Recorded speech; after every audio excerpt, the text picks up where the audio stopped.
देखिए, ये बात किसी से ढकी और छुपी नहीं है कि वाजिद खान के लिए वार्ड 102 एस के निर्माण से ज़्यादा उनके अपनी बिल्डिंग का निर्माण ज़्यादा ज़रूरी था। उनके मतलब आप वादा कर रहे हैं कि आप जीतेंगे तो कम्युनिटी लाइब्रेरी बनवाएंगे। 101% इस जितने काम आपने कराए हैं, आपने दिखावा किया है फेसबुक पर, दिखा कि मैंने ये किया वो किया, तो यानी आप दिखावे के लिए काम करते हैं सोशल मीडिया पर। 6 इंच का छुरा घोप दिया पेट के अंदर, कोई पार्टी आती है उसने 4 इंच बाहर निकाल दिया, लेकिन 2 इंच अंदर पड़ा हुआ है। तो इससे मुसलमानों के हालात नहीं सुधरने वाले। कहीं आपका इशारा कांग्रेस और आम आदमी पार्टी की तरफ तो नहीं है? आप इस बात से असहमत हैं कि राजनीतिक मंचों से चिल्ला के भाषण नहीं देना चाहिए, लेकिन आपके नेता तो सबसे ज़्यादा चिल्लाते हैं, सबसे ज़्यादा चिल्ला के ओवैसी साहब भाषण देते हैं क्या? यूपी की तो उसमें उन्होंने न्यूज़पेपर के अंदर ये बोला था कि ये 4% जो लोग हैं डिप्राइव्ड हैं। यही तो आरोप है कि वो अपने 4% की बात करते हैं और लोगों का नाम नहीं लेते हैं, सिर्फ अपने लोगों की बात करते हैं। यही तो आरोप ओवैसी के ऊपर है। ये जय हिंद दोस्तों, अस्सलाम वालेकुम। मैं शोएब सलमानी और आज हमारे साथ हैं महमूद अनवर साहब। आपका बहुत बहुत स्वागत है। शुक्रिया। आप एमआईएम के युवा पार्षद प्रत्याशी हैं वार्ड नंबर 102 से। आपसे कुछ सवाल जवाब हो और उससे पहले हम आपकी ज़िंदगी पर एक नज़र डालते हैं। होखला वार्ड नंबर 102 से युवा पार्षद प्रत्याशी महमूद अनवर मूल रूप से अबुल फजल एन्क्लेव के निवासी हैं। महमूद अनवर ने 2016 में बीटेक किया, फिर 2019 में नेशनल इंस्टीट्यूट ऑफ टेक्नोलॉजी से एमटेक कंप्लीट किया और अब महमूद अनवर जामिया मिलिया इस्लामिया से सिविल इंजीनियरिंग में पीएचडी कर रहे हैं। महमूद अनवर एक शिक्षित युवा प्रत्याशी हैं और समाज को इनसे एक साफ सुथरी राजनीति की उम्मीद है। सामाजिक कार्यों को यह पिछले 7 साल से ग्राउंड पर रहकर कर रहे हैं, चाहे कूड़ेदान का मसला हो या एजुकेशन हो, चाहे वुमेन एम्पावरमेंट हो या बच्चों के करियर की काउंसलिंग हो। हर काम को इन्होंने पूरे मन से किया है और आज भी कर रहे हैं। So we are not responsible to tell you where is the vacated land to shift this to relocate this garbage heap. ये आपकी रिस्पॉन्सिबिलिटी है। You are elected member of this constituency. ये आपको बताना है हमें कि कहाँ पे हम इसको रिलोकेट करेंगे। दूसरी चीज़, अगर आपका ऑफिस बन सकता है या कोई भी ऐसी कंस्ट्रक्शन हो सकती है आपके फायदे के लिए, तो जनता के फायदे के लिए भी सारी चीज़ें हो सकती हैं। ये इम्पॉसिबल नहीं है।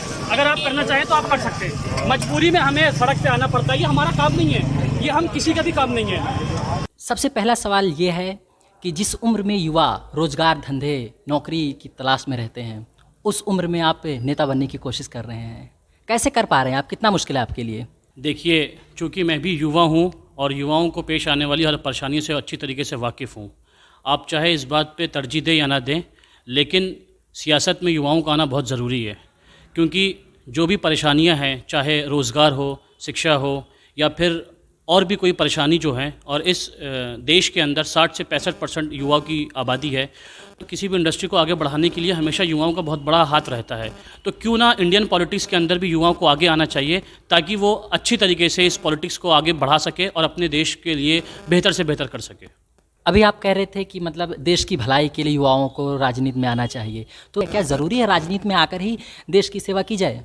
देखिए, एक मास लेवल पे अगर आपको कुछ सुधारना है तो आपको पॉलिटिक्स के अंदर आना ज़रूरी होता है।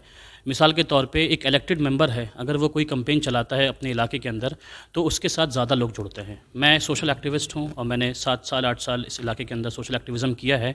तो मैं कोई भी कॉल देता हूँ या और भी कोई सोशल एक्टिविस्ट कॉल देता है, तो उसको लोगों को इकट्ठा करने में काफ़ी परेशानियाँ आती हैं, because we are not a representative of this area, we are just a social activist. अगर हमारे पास कोई पोस्ट होगी तो ऑब्वियस सी बात है कि लोग हमसे ऑलरेडी जुड़े रहेंगे, कुछ लोग अपने फ़ायदे के लिए भी जुड़े रहते हैं, तो इस तरह से हमारा वज़न ज़्यादा होगा। तो नशा मुक्ति की जैसे इस इलाके के अंदर बात है, तो अगर मैं इसके ऊपर काम करता हूँ तो मेरे ऊपर बहुत सारी परेशानियाँ भी आ सकती हैं, लीगल टर्म्स भी आ सकते हैं, हरासमेंट भी हो सकता है। बट एक अगर इलेक्टेड मेंबर इस चीज़ के ऊपर जाता है तो उसके साथ सब लोग खड़े रहते हैं, उसके साथ पुलिस भी खड़ी रहती है, लीगल टीम भी होती है, एक प्रोसेस के थ्रू सारी चीज़ें होती हैं। तो मुझे लगता है कि पॉलिटिक्स के अंदर अगर if you are a vocal Muslim and if you are a vocal youth, तो आपको जो है ज़रूर इसके अंदर आना चाहिए और अपने देश की तरक्की के लिए, अपने इलाके की तरक्की के लिए, अपने लोगों की तरक्की के लिए हमेशा बढ़ चढ़ के हिस्सा लेना चाहिए। आपके कहने का मतलब ये कि जितना बेहतरीन तरीके से राजनेता समाज सेवा कर पाते, उतना डॉक्टर, इंजीनियर या पुलिस वाले नहीं कर पाते। देखिए, हर प्रोफेशन का अपना अलग अलग तरीका है। डॉक्टर भी बहुत अच्छा कर रहे हैं और इस तरह से जो अभी कोविड का सिनेरियो चल रहा है उसमें डॉक्टर ने बहुत कुछ किया है, पुलिस ने भी बहुत कुछ किया अपने लेवल पे। लेकिन अगर आप मास लेवल की बात करें, मैं फिर से वही बात बोलूँगा, तो आपको हमेशा पॉलिटिक्स को देखना चाहिए। और ये तो बहुत छोटी चीज़ है इवन काउंसलर का, बट एमएलए एंड एमपीज़ के अंदर में बहुत सारी चीज़ें होती हैं जहाँ से वो चीज़ों को सुधार सकता है। आम आदमी पार्टी के वाजिद खान ने ऐसा कौन सा काम नहीं किया कि आपको चुनाव लड़ने की नौबत आन पड़ी? देखिए, ये बात किसी से ढकी और छुपी नहीं है कि वाजिद खान के लिए वार्ड 102 एस के निर्माण से ज़्यादा उनके अपनी बिल्डिंग का निर्माण ज़्यादा ज़रूरी था। उन्होंने इलाके को तरजीह कम दी और इसको सेकेंडरी रखा। अपने काम को उन्होंने प्राइमरी उस पे पोस्ट पे रखा। और जो भी कभी भी आप एक आम आदमी की तरह अगर उनके ऑफिस पे बैठ जाएंगे तो वहाँ पे ज़्यादातर बातें उनके साइट की होंगी कि उस साइट पे मटेरियल पड़ा, या फिर उस साइट पे कितने लिंटर हो गए, या फिर कौन सी साइट शुरू हो रही है। तो इस तरह की जो चीज़ें हैं वो एक काउंसलर को, एक गवर्नमेंट ऑफिशियल पे शोभा नहीं देती। दूसरी चीज़, मैं पेशे से इंजीनियर हूँ। अगर सरकारी नौकरी मेरी लगती है तो मुझे किसी दूसरे काम को करने की परमिशन नहीं होगी, क्योंकि मैं एक गवर्नमेंट ऑफिशियल हूँ और मुझे जाहिर सी बात है कि किसी दूसरे काम को करने की परमिशन कभी नहीं दे सकती गवर्नमेंट।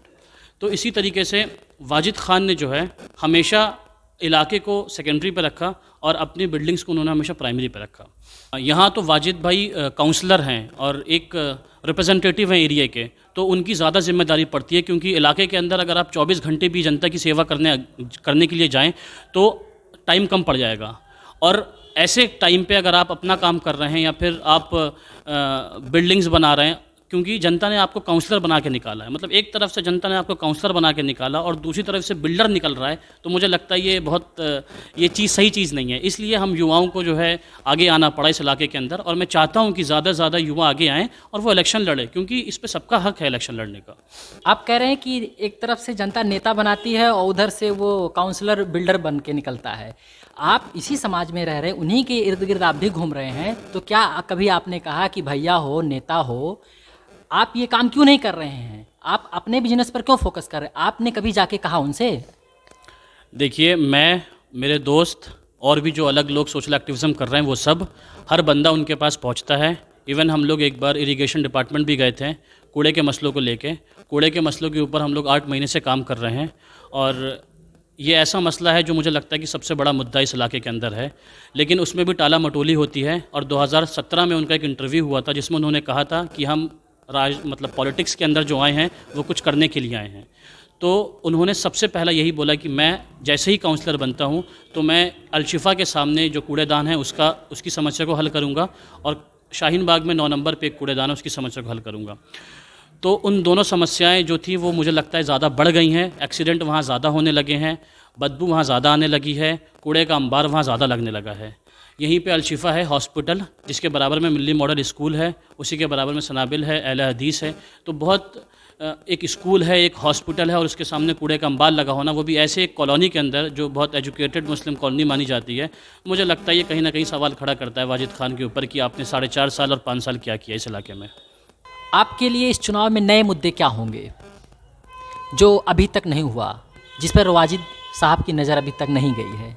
क्या आपने ऐसा कुछ सोचा है कि इस बार अगर जनता हमको मौका देती है तो हम एक ऐसा नया काम करेंगे जो अभी तक नहीं हुआ? देखिए, एमसीडी स्कूल की हालत बहुत खस्ता है, और मुझे लगता है कि एमसीडी स्कूल के अंदर एमसीडी स्कूल पे काम करने की बहुत ज़रूरत है, क्योंकि इस इलाके के अंदर एक ही एमसीडी स्कूल है जो पहली पुलिया पे पड़ता है, और वहाँ भी इंफ्रास्ट्रक्चर बेहतर नहीं है और टीचर्स वहाँ नहीं है, मैनेजमेंट कोई सही नहीं है। तो यहाँ की बच्चियाँ वो जसोला और फिर दूसरे इलाके के अंदर जाती हैं, वो उस चीज़ पे काम करना बहुत ज़रूरी है। शिक्षा के बाद दूसरा नंबर आता है स्वास्थ्य का। एमसीडी क्लिनिक्स की बहुत ज़रूरत है, यहाँ पे छोटे छोटे डिस्पेंसरीज़ की बहुत ज़रूरत है। और जाहिर सी बात है, जब इंसान पोस्ट पे होगा तो फिर कोशिश करेगा अपनी कि एक फ़ंड सेक्शन कराया जाए हॉस्पिटल के लिए एमसीडी की तरफ से, क्योंकि इतना बड़ा इलाका है और इस तरह की जो अभी टाइम चल रहा है इसके अंदर हेल्थ एक बहुत बड़ा इशू है। तो मुझे लगता है कि ये ज़रूरी है। तीसरी चीज़, मैंने अभी अपने फेसबुक पोस्ट पे एनएफसी न्यू फ्रेंड्स कॉलोनी का डंप यार्ड शेयर किया था। एक तरफ एनएफसी का डंप यार्ड रखा था और एक तरफ अलशिफा के सामने का कूड़ा, मैंने रिलेट किया था दोनों को। तो उसमें एक मेरे ही दोस्त ने कमेंट किया कि आप एनएफसी से कंपेयर क्यों कर रहे हैं, वो एक पॉश कॉलोनी है।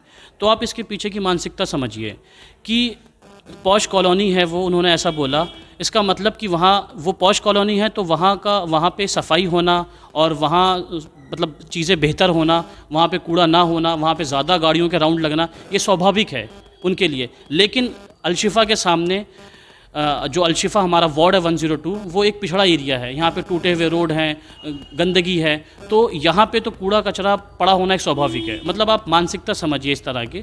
तो मैं चाहता हूँ कि मेरा वार्ड इस हीन भावना से बाहर निकले, यहाँ के लोग इस हीन भावना से बाहर निकलें, और इंशाअल्लाह अगर मौका मिला तो मैं अपने एरिए को, मतलब मेरा सपना है ये कि अपने वार्ड को मैं एक पॉश रेजिडेंशियल एरिया में कन्वर्ट करना चाहता हूँ।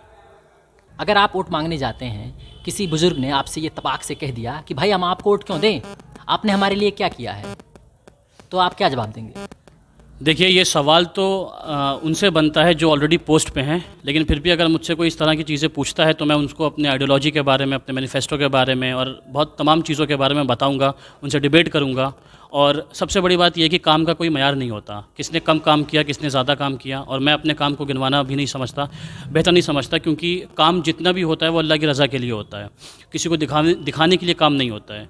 अलशिफा के सामने जो डंप यार्ड है उसमें हम CII फाउंडेशन के साथ मिलकर पिछले 8 महीने से इस काम को कर रहे हैं, जगह जगह लोगों को अवेयर कर रहे हैं, उनको डस्टबिन भी प्रोवाइड करा रहे हैं, एक श्रम विहार में प्लांट भी लगा रहे हैं, और लोगों से अपील भी करते हैं। मैं लोगों से अपील भी करता हूँ आपके चैनल के माध्यम से कि आप अपने घरों के अंदर गीला कूड़ा अलग रखें और सूखा अलग रखें, क्योंकि इंशाल्लाह आज नहीं तो कल आने वाले टाइम पे लोग अवेयर होंगे और ये प्रॉब्लम सॉर्ट आउट होगी। तो लोगों को वोट इसलिए करना चाहिए क्योंकि एक पढ़ा लिखा युवा है और ज़रूरी है कि वो उनको सपोर्ट करें। एक लाइव एग्जांपल देता हूँ, मेरे वालिद से उनके ही दोस्त ने बोला कि महमूद को आपने इतना पढ़ाया लिखाया और सब कुछ, और ये इस चीज़ में मतलब आ गया, तो उन्होंने ये बोला कि ये काम जो है ऐसे लोगों का है जो हराम का कमाते हों और जो गुंडे बदमाश हों, जो मवाली हों, इनका काम है ये। तो मैंने अब्बा से बस एक ही स्टेटमेंट कहा, मैंने कहा इसका मतलब आपके दोस्त ने उनको अपना नेता तस्लीम कर लिया, वो वोट देने जाते हैं, इसका मतलब उन्होंने उनको अपना नेता तस्लीम कर लिया। तो क्यों ना वो एक पढ़े लिखे युवा को सपोर्ट करें। हमारी कम्युनिटी के अंदर इस चीज़ की बहुत बड़ी प्रॉब्लम है। अगर मैं किसी के पास जाता हूँ, बड़ों में अपने बैठता हूँ कि भाई ये मेरी चीज़ें हैं और मैं इस तरह की चीज़ें करना चाहता हूँ, तो आप मुझे सपोर्ट करिएगा, तो वो आपके मुँह पर तो यस कर देगा, लेकिन पीठ पीछे वो सोचेगा यार मैं भी इलेक्शन लड़ता हूँ। तो मुझे लगता है कि अगर आप मतलब ओल्ड एज में जा चुके हैं तो आप इस चीज़ से दूर रहिए और अपने युवाओं को सपोर्ट करिए, क्योंकि अगर जब तक आप युवा को सपोर्ट नहीं करेंगे तब तक ना कौम बढ़ेगी और ना ही इलाका साफ़ होगा। आपको युवाओं को सपोर्ट करना पड़ेगा। मिसाल के तौर पे कन्हैया कुमार था, वो आंगनवाड़ी का बेटा है, JNU का स्टूडेंट है, MP का इलेक्शन जब वो लड़ा तो उसको बहुत से लोगों ने सपोर्ट किया। इसी तरीके से आयशी घोष है, जितने भी तमाम लोग हैं वो लोग अपने यूथ को सपोर्ट करते हैं। तो मैं भी अपने कौम के लोगों से ये कहूँगा, अपने लोगों से ये कहूँगा कि आप भी युवा को सपोर्ट करें, उन्हें प्रेरित करें, उन्हें आगे बढ़ाएं, ताकि कल को एक लॉन्ग टर्म पे आप इसका बेनिफिट देखें। अगर आपके लिए फ़ायदा नहीं हो पाए तो हो सकता है आपके बच्चों के लिए फ़ायदा हो पाए। अब जो 10th पास जो आप जिसको रिप्रेजेंटेटिव बना रहे काउंसलर को, उसे क्या पता है कम्युनिटी लाइब्रेरी की क्या इंपॉर्टेंस है। इस इलाके के अंदर लोग 50 गज, 60 गज, 70 गज के मकान में रहते हैं। अगर एक गेस्ट आ गया तो वो बच्चे डिस्टर्ब हो जाते हैं पढ़ने के लिए, उसके लिए वो लाइब्रेरी ढूंढते हैं। हमारे यहाँ पे कोई कम्युनिटी पब्लिक लाइब्रेरी नहीं है, जिसका होना बहुत ज़रूरी था। हर एरिया के अंदर एक लाइब्रेरी का होना बहुत ज़रूरी था, और ये बहुत मतलब ऐसी चीज़ नहीं है कि ये नहीं हो सकती है। अगर आप 6, 7, 8 लोग से मिलकर एक कम्युनिटी लाइब्रेरी को सेटअप करा दें और वो उस चीज़ को रन करें 5 साल तक, पॉसिबल है ये। यहाँ पे अल्हम्दुलिल्लाह लोगों के पास पैसे भी हैं और लोग मदद करना भी चाहते हैं, लेकिन उनके पास प्लेटफॉर्म नहीं है कि वो किसको मदद करें, और मतलब सेटअप नहीं है एक तरह से। तो इंशाल्लाह इन सब चीज़ों को किया जाएगा और उम्मीद है कि लोग इस पर अच्छा रिस्पॉन्स करेंगे। मतलब आप वादा कर रहे हैं कि आप जीतेंगे तो कम्युनिटी लाइब्रेरी बनवाएंगे? 101% इस चीज़ का लोग रिकॉर्ड भी कर लें। जीतने के बाद एजुकेशन के ऊपर 3-4 काम तो 100% होना है, क्योंकि ये ऐसा काम ही नहीं है जहाँ से मेयर बोले कि नहीं हमारे बस में नहीं है, इसका सैंक्शन नहीं हो सकता। ये कम्युनिटी का काम है, और कोई भी कम्युनिटी एक नेता सेट नहीं करता है, उसके अंदर लोगों को मिलना पड़ता है। नेता का काम है गाइडेंस करना, मैनेजमेंट करना। इस इलाके में जितने भी लोग हैं जो बिल्डर लॉबी के लोग, अगर आप उनसे बैठ के एक मीटिंग करेंगे कि भाई हम अपने बच्चों के लिए कम्युनिटी लाइब्रेरी सेट करना चाहते हैं, तो क्या वो मना कर देंगे पैसे के लिए? बिल्कुल मना नहीं करेंगे। लोगों के पास पैसा है, लोग मदद करना भी चाहते हैं, लेकिन आप सेटअप तो दीजिए उनको मदद करने वाला। तो इंशाल्लाह मैं वादा करता हूँ और कसम भी खाता हूँ कि ये काम 100% होगा। आपने अभी भी कहा कि मैं जो काम करता हूँ मैं उससे दिखावा नहीं करना चाहता हूँ कि मैंने ये काम किया, मैं अल्लाह की रज़ा के लिए काम करता हूँ। लेकिन आपका जब मैं फेसबुक चेक कर रहा था, आपका ट्विटर चेक कर रहा था, जितने काम आपने कराए हैं आपने दिखावा किया है फेसबुक पर, दिखा कि मैंने ये किया वो किया। तो यानी आप दिखावे के लिए काम करते हैं सोशल मीडिया पर?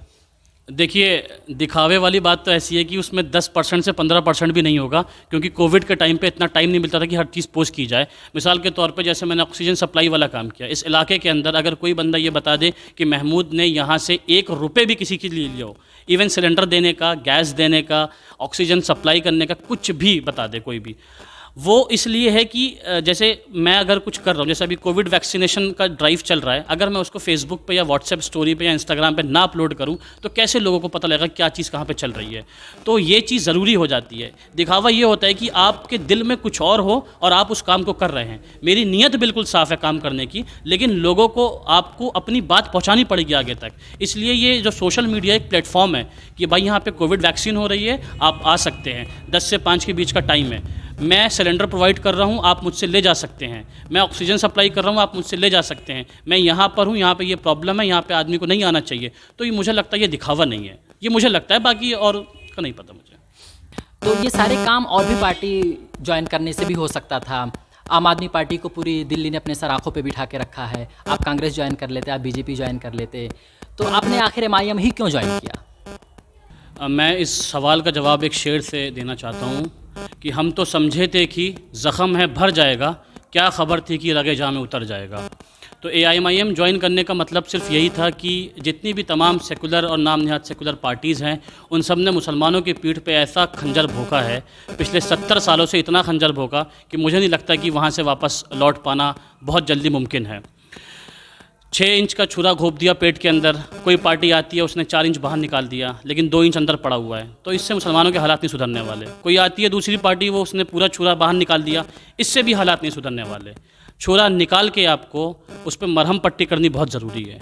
तो एआईएमआईएम ऐसे भाईचारे की बात करती है और हिस्सेदारी की बात करती है और तमाम जितने भी इश्यूज़ हैं, जो रियल इश्यूज़ हैं, उनकी बात करती है। लोकसभा में एक ही इंसान खड़े होकर दहाड़ता है, असदुद्दीन ओवैसी साहब।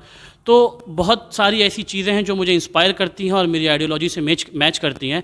तो इसलिए मैंने एआईएमआईएम की तरफ रुख किया और मुझे उम्मीद है, टिकट मिलना ना मिलना एक दूसरी बात है, जीतना ना जीतना ये भी एक दूसरी बात है, सब अल्लाह के हाथ में है। लेकिन इंशाल्लाह जब तक मैं रहूँगा, इस सियासत को और इस पार्टी को मैं इंशाल्लाह मजबूत करता रहूँगा। कहीं आपका इशारा कांग्रेस और आम आदमी पार्टी की तरफ तो नहीं है कि कांग्रेस ने पूरा छुरा घोंप दिया, आम आदमी पार्टी आई तो उसको थोड़ा सा बाहर निकाली, और आप एमआईएम के साथ आकर छुरे को बाहर निकालेंगे और मलहम पट्टी करेंगे उस पर? देखिए, कांग्रेस ने 70 साल तक बहुत मुसलमानों के साथ बहुत गलत किया है। इवन बहुत सारे मुस्लिम यूथ जो है जेलों में बंद रहे, 20-20, 25-25 साल तक के बाद वो जेल से छूट के आए हैं और बेगुनाह सब, मतलब बेबुनियाद वो थे जो जेल के अंदर गए। तो मुझे लगता है कि मुसलमानों के डिप्रीवेशन में और डिप्राइव्ड के अंदर कांग्रेस का बहुत बड़ा हाथ है। फिर आम आदमी पार्टी आई तो लोगों ने सोचा कि एक नई पार्टी है, नई आइडियोलॉजी पे आई है और ईमानदारी की बात करती है, तो इन सब चीज़ों पे लोगों ने एआईएमआईएम पे भरोसा किया और दिल्ली के मुसलमान ने 99% लोगों ने उस पे जो है मोहर लगाई। अब जामिया प्रोटेस्ट और शाहीन बाग का जो एंटी-सीए आंदोलन हुआ था, उसके अंदर अरविंद केजरीवाल पूरी तरीके से चुप थे, लेकिन फिर भी यहाँ के मुसलमानों ने ये सोचा, जो दिल्ली का मुसलमान था उसने ये सोचा कि क्या पता इलेक्शन ख़राब ना हो जाए, पोलराइज ना हो जाए, इसलिए अरविंद केजरीवाल कुछ नहीं बोल रहा है और इलेक्शन के बाद हो सकता है वो हमारे साथ आके बैठे। लेकिन इलेक्शन के 2 दिन के बाद उनकी अमित शाह जी से मीटिंग हुई और उसके बाद भी वो शाहीन बाग तक नहीं आए, जामिया तक नहीं आए, जामिया के बच्चों से मिलने नहीं आए। उन्हीं के राज्य के अंदर अगर इतना बड़ा आंदोलन चल रहा है, माएँ और बहनें सड़कों पर बैठी हुई हैं ठंड के टाइम पे, तो अरविंद केजरीवाल को कम से कम उनके हालात को पूछने के लिए आना चाहिए था और वो बार बार 2 दिन में हटाने की बात करते रहे। इसी तरीके से उसके बाद दिल्ली का दंगा शुरू हुआ और किसी भी राज्य के अंदर अगर 24 घंटे ज़्यादा दंगा चलता है तो उसमें स्टेट का हाथ होता है, मतलब उसमें स्टेट का हाथ होता है। तो जामिया के स्टूडेंट कुछ अरविंद केजरीवाल के आवाज़ के बाहर भी गए थे कि आप की दिल्ली जल रही है और आप कुछ नहीं कर रहे हैं, अपने आवाज़ पे सोए हैं। तो उस टाइम पे भी पुलिस ने लाठी चार्ज और वाटर कैनन का इस्तेमाल करके वहाँ से डिस्पर्स करा दिया था लोगों को। कासिम उस्मानी मेरा दोस्त है, जामिया के स्टूडेंट है, वो आम आदमी पार्टी के अंदर था उस टाइम पे। तो जब उसका नाम एंटी-सीए मूवमेंट के अंदर आया तो उसको आम आदमी पार्टी ने खारिज कर दिया कि ये हमारी पार्टी का मेंबर नहीं है। ताहिर हुसैन जो काउंसलर हैं नॉर्थ ईस्ट से, उनके साथ भी आप देखिए पार्टी से उनको सस्पेंड कर दिया। तो इस तरह की बहुत सारी चीज़ें हुई हैं। मौलाना साद साहब के ऊपर FIR करवाना, मरकज़ को बंद करवाना और कोविड के टाइम पे, कोविड देखिए एक बीमारी है और इसके अंदर हिंदू, मुस्लिम, सिख, ईसाई सब इक्वल हैं और अगर परसेंटेज बढ़ रहा है बीमारी का तो आप उसको डेटा के तौर पे लाइए। लेकिन न्यूज़पेपर में हम डेली सुबह क्या पढ़ते थे, जमातियों की वजह से इतना हुआ, बाकी इतना हुआ। तो ये जमाती जो अलग से कॉलम था ना, ये सेंटिमेंट को हट कर गया। आप रिप्रेजेंटेटिव हैं दिल्ली के और आपको हर एक बंदे को साथ लेके चलना चाहिए, क्योंकि आपका जो गठन हुआ है सरकार का वो इसी बुनियाद पे हुआ था कि आपने एक ईमानदारी की बात करी, रामलीला से आपने आंदोलन की शुरुआत करी, वहाँ से आपने सरकार बनाई। तो आप अगर न्यूज़पेपर के अंदर इस तरह के हेडलाइंस और इस तरह की चीज़ें आ रही हैं, इवन आपके पोर्टल के अंदर भी जमातियों का अलग से कॉलम आता था, जो जमात में लोग आए हुए थे वो बेचारे जानवरों की तरह 2-2 महीने तक फ्लैटों में पड़े रहे। तो ये बहुत सारी चीज़ें हैं जिसने सेंटिमेंट को हर्ट किया हुआ है, और अब मौका नहीं है, मतलब अब कुछ बचा नहीं है कि अब किसी और को देखा जाए। तो मेरी यही इसी वजह से AIMIM को ज्वाइन किया है, और इंशाल्लाह कामयाबी भी मिलेगी इस पे। आप युवा हैं, समाज को आपसे काफ़ी उम्मीदें हैं। समाज आपको एक ऐसा नेता बनते देखना चाहता है कि जो आज के समय में वो नेता नहीं है। मेरे कहने का मतलब ये है कि जिस तरीके से राजनीतिक मंचों से हेट स्पीच दी जाती है, ऐसे से शब्दों का प्रयोग किया जाता है और चिल्ला के भाषण दिया जाता है, तो क्या आप भी उसी नक्शे कदम पर चलेंगे कि एक नई राजनीति निकालेंगे आप युवाओं के लिए, एक नया चेहरा बनेंगे, एक नई तरीके की राजनीति करेंगे? देखिए, मैं आपके हेट स्पीच और चिल्लाने वाली बात पे ये आंसर करता हूँ कि जो नेता होता है ना, वो अपनी पब्लिक को भांप लेता है, और वो उसी तरीके से डील करता है जिस तरीके से जनता होती है। अगर जनता को बहुत ज़्यादा दबंगई पसंद है या फिर गुंडागर्दी टाइप में पसंद है, तो उसी तरीके से नेता अपने भाषण को रखता है। तो इसमें सवाल दोनों लोग से है, जनता से भी है और नेता से भी है। जनता को हमेशा समझदार होना चाहिए। समझदार इसलिए होना चाहिए क्योंकि आपके ऊपर आपका इलाका टिका हुआ है। आप किसे अपना नुमाइंदा बना के भेज रहे हैं, ये बहुत इंपॉर्टेंट है, और आप ही भेजते हैं। अगर मैं बोलूँ कि मुझे टिकट मिल जाए और मैं जीत जाऊँगा, तो ये पॉसिबल नहीं है। जब तक आपका सपोर्ट मतलब जनता का सपोर्ट नहीं होगा, तब तक कोई नहीं जीत सकता। जहाँ तक मेरा सवाल है, तो मैं मुद्दे की राजनीति करना ज़्यादा पसंद करता हूँ बनिस्बत पार्टी की राजनीति। मुद्दे की राजनीति इसलिए ज़्यादा ज़रूरी है क्योंकि आपको हमेशा जनता के बीच में रहना है, एक एहसान हो जाता है। सिर्फ जीत की बात नहीं कर रहा हूँ, अपोजिशन लीडर का बहुत बड़ा रोल होता है। हमारी तरफ से पिछली बार 6000 से ज़्यादा वोट मिले थे कांग्रेस कैंडिडेट को, लेकिन कांग्रेस के कैंडिडेट इस इलाके में दिखे नहीं 4.5 साल तक, वो अब दिख रहे हैं। तो 6500 वोट वेस्ट हो गया ना। अगर मुझे जनता 3000, 4000, 5000, 6000 जितना भी वोट देना चाहेगी या वोट देगी, तो मेरे ऊपर वो 4000, 5000 वोट का एहसान होगा कि जनता ने मुझे चुना है। तो मेरा ये काम बनता है कि मैं फिर उनके साथ खड़ा होकर इलाके के मुद्दों के लिए, जो इस टाइम का इलेक्टेड मेंबर होगा उसके साथ, उसके अगेंस्ट में बात करूंगा, इलाके के मुद्दों को रिजॉल्व कराऊंगा, उनके साथ खड़ा रहूंगा। क्योंकि अपोजिशन का डेमोक्रेसी में बहुत बड़ा रोल है। अपोजिशन का बहुत बड़ा रोल है। इलेक्टेड मेंबर के हाथ में तो पोस्ट आ गई है, लेकिन अपोजिशन का इसमें क्या रोल होता है वो समझना बहुत ज़रूरी है। तो हमारे एरिया से सबसे ख़राब चीज़ यही हुई थी कि जिसको 6500 वोट मिला वो बंदा दिखा नहीं इस इलाके के अंदर, और दिखा भी तो 1-2 दिन, 3 दिन, 4 दिन के लिए दिखा। आपको अगर इलेक्शन लड़ना है, आप लड़िए इलेक्शन, आप जनता के बीच में रहिए 4.5 साल तक, ये ज़्यादा इंपॉर्टेंट है। और स्टेज पर खड़े होकर चिल्लाना और ये सब करना, ये मुझे लगता है 2-4 दिन की बात होती है। और बहुत सारे लोग हम मतलब इसमें बदनाम भी हैं कि लोग बिरयानी और कुरमे पे जो है ज़्यादा जाते हैं। तो मेरी जनता से भी अपील है कि आप मैनिफेस्टो को देखें, आप बात करें, लाइव डिबेट करें, और जनता से अपील भी है कि वो एक बार सभी कैंडिडेट को एक मंच पे बैठा के फेसबुक लाइव डिबेट करवा दे मुद्दों को लेके, क्योंकि एट द एंड मुद्दे ही इंपॉर्टेंट है। 4.5 साल तक आप चिल्लाते रहते हैं कि भाई काम नहीं हो रहा, काम नहीं हो रहा, काम नहीं हो रहा। एट द एंड 3 महीने बिरयानी की डेगे खुलती है तो आप उसी जगह वोट दे देते हो। तो जनता को भी समझना पड़ेगा, इसमें दोनों का सही होना बहुत ज़रूरी है। आप इस बात से असहमत हैं कि राजनीतिक मंचों से चिल्ला के भाषण नहीं देना चाहिए, लेकिन आपके नेता तो सबसे ज़्यादा चिल्लाते हैं, सबसे ज़्यादा चिल्ला के ओवैसी साहब भाषण देते हैं, क्या कहेंगे आप?